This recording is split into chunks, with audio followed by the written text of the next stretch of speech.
And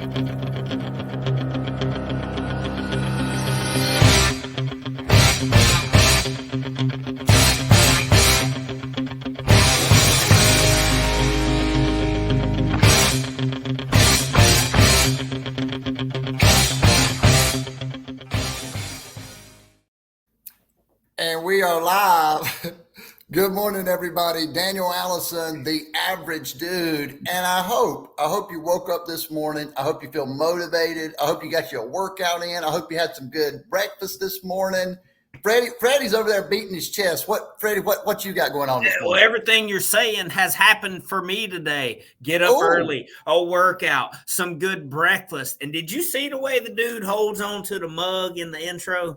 Oh, Monday yeah. Morning He coffee. loves that. He loves that coffee. He loves that first sip of coffee, and I do too. There's something about getting your mind right with people that you know, some people that maybe you don't know, meeting some people, talking about mindset. This is how we do it. Freddie, would you like to start us out here, please? First sip. Let's go. Let's go, everybody. Sir, yes, sir. There it is. All right. So we do this every single weekday. We've got a special treat for you today.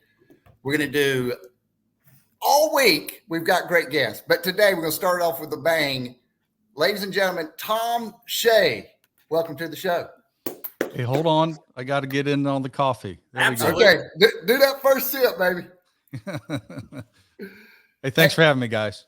Absolutely. Now, did you guys drink coffee when you were 20 plus years as a Navy SEAL? Did you guys have coffee in the mornings before you went out and did whatever you're doing that day? I think I should have invested in some coffee brand when I was a kid. I could have made a lot of return. Well, we appreciate you joining us this morning. Me and Freddie, we do this F3 thing. We do it at 5:30 in the morning. We do it on Tuesdays, Thursdays, and Saturdays. There's something about, and we did a hell week at the beginning of this year. And we got up every day, and we did it every day, and our own little version of that. But that was a lot of fun, wasn't it, Freddie? Yeah. Now, Thom, when you hear that term hell week, what goes through your mind?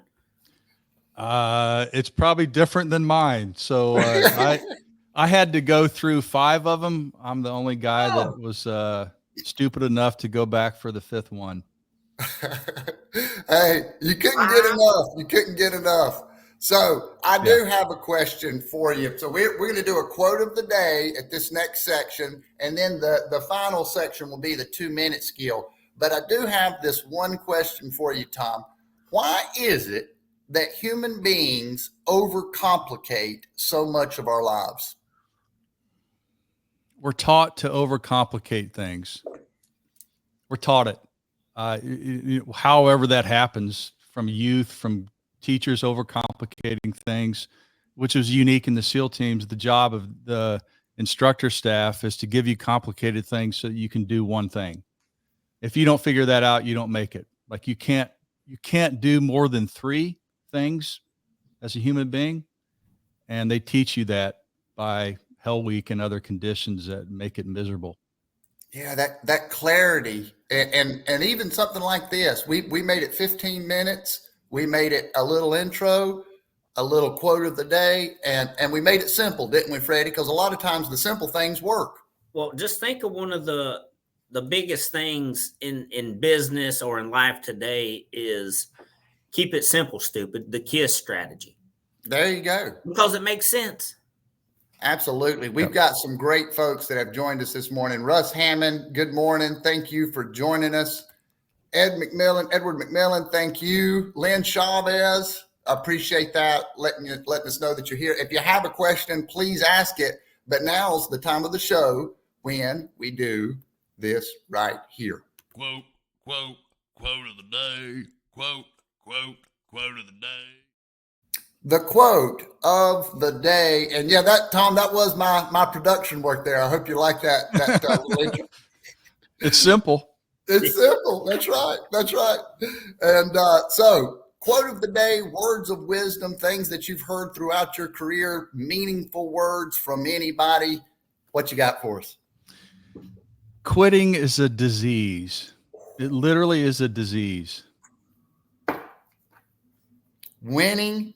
Quitting is a disease. Quitting is a disease. It Freddie? immediately makes me think of what we just talked about. How many people during 5 hell weeks got up and rang that bell and said, I'm out? The numbers are critical. So SEAL training, since its inception prior to World War II, was it's only graduated 10% of the people who start. And in my final class, we started out with 110 and graduated 11. And the disease of quitting, it's tragic. And the only thing Hell Week is designed to do, since y'all did your version of it, it's designed to get rid of the quitters. Because if you have people who aren't going to quit, you can do anything with them. Absolutely.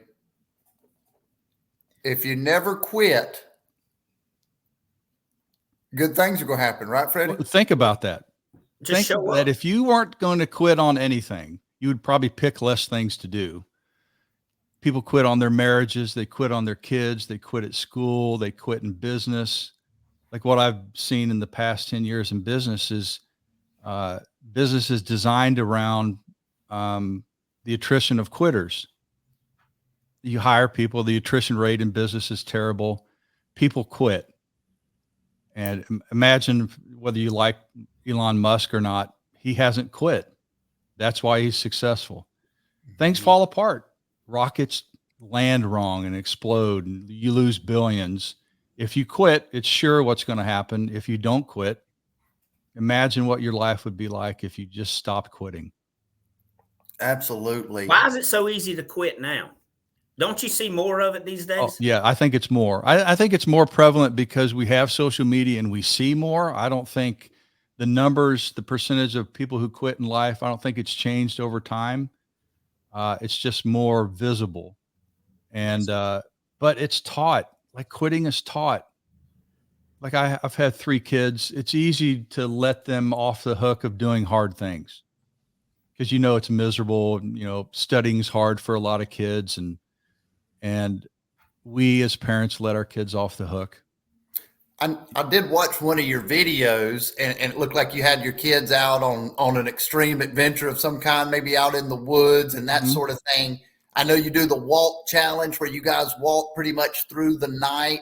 You're still doing, you got out of, you went through Hell Week 4 times. Why are you still doing hard things, Thom? Because if you don't keep doing difficult things, you get comfortable. And maybe that's the comfort is also a disease. Like nothing goes well when you're comfortable. And once you realize that, you can, maybe that's the mindset of comfort kills. I just knew that if I didn't replace combat and difficult things with something when I retired, then I would get comfortable. And it's a lot easier to not face difficult things.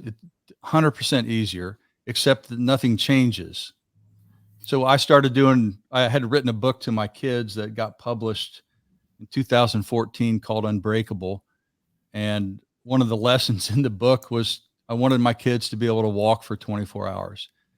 I probably shouldn't have written that in the book, and now everybody wants to do it. And just something miraculously happens once you stop quitting on yourself. And it happens about 2:00 in the morning. You just have a level of clarity. Every event, it's beautiful at 2:00 in the morning. Just people stop quitting. They don't care how they feel. They're going to make it to the end. And that translatory effect of why don't you do that with the rest of your life?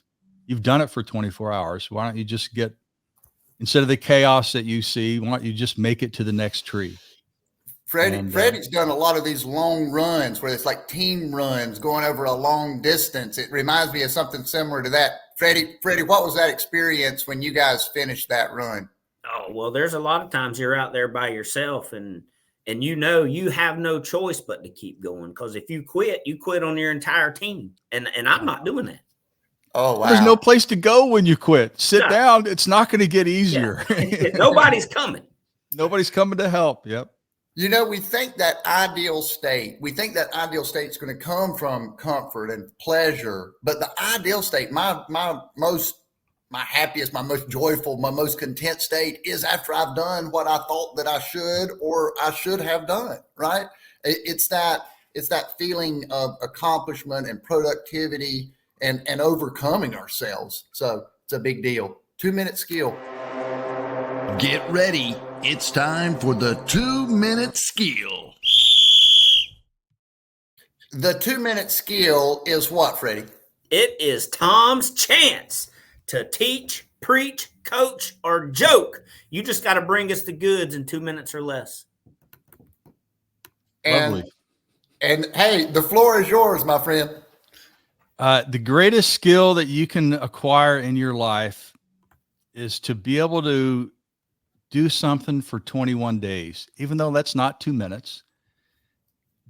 The only way you can learn something is to overcome all your excuses for 21 days. It's literally something that should be taught to everybody, whether a workout, whether it talk to your wife or your husband, whether it be sales for 21 days straight. 21 days, you will learn how to overcome all the inertia of your life. And it's the greatest. It was taught in the teams. You do everything for 21 days, and then you have a skill set. It's the only way to acquire a skill set is to do something for 21 days. Absolutely. 21 days. Why is it that 21 days is the number, Thom? I've looked into that. I know how it plays out. So in the first 7 days, everything's easy. And then in the middle third, like the second set of 7 days, the old you comes back. Man, I don't want to get up now. Oh, my wife is complaining. I have all the excuses and they're, I call it subtle, seductive, and believable. And then the last 7 days, things are difficult. Everything is difficult in the last 7 days. And that reprogramming of your brain and your neurons and your activity, I don't know why it takes 21, but it's lethal. It's amazing. And we could almost break up what I was thinking about yesterday. You go on that race. It's a little bit of that 21 days, isn't it? I mean, you do it over one night, but through that day, you probably go through those phases very similar to the week breakdown. In that first phase of the run, everything's rainbows and butterflies. Phase 2 starts getting a little tougher. Phase 3, the only thing that's keeping me here is my determination to not let my friends down or whatever that other thing is. At that point, motivation is gone and we need something really strong to keep us pushing. Freddie, what is that for you personally? Well, just talking about that phase 3, as we're calling it, that's the life-changing phase. That's where it's a battle, you versus you, and your mindset will get you through it. You either win or lose. You either quit, which is obviously a disease, or you change your life. Yep. That's the money rep, isn't it, Thom? I mean, when you can't do any more and you do one more, what does that produce to you physically? Well, that's the beautiful unknown is very few people go to that, that third section where, if you've ran long distance, nothing's working. Like your legs don't feel good and you're sick and maybe somebody yelled at you or you didn't eat right and your things are falling apart. It's easier to sit down, and I don't know why humans want to not encounter that. But try to get one more step, one more, and then all of a sudden you're like, man, I can do this. I can probably crawl in backwards. If I die, I'm going to die anyway, which is the phenomenon of combat. You got to be okay that you're going to fall apart and die. If you stay in the game, remember, nobody else is. The enemy's not going to stay in the game. And that's what the critical lesson of life is. Just stay in the game and pick a game that you're willing to stay in. That's the other critical factor. Man, we could go on for a while with this conversation. I've enjoyed it. I hope you have. I hope today that folks are out, Freddie, in their day and something they remember Thom talking. They remember a Navy SEAL did it. They remember what's on the other side. I hope I remember it, for goodness sakes, right? I mean, I hope I'm in a position and it hits me. No, Dan, you're not quitting. You're going to do a little more. How about you, Freddie? Stay in the game. 100%. Hey, appreciate it, Thom. Thank you, Everybody sir. have a great day. We'll see you next time. See you tomorrow. Right on. Let's Bye. roll.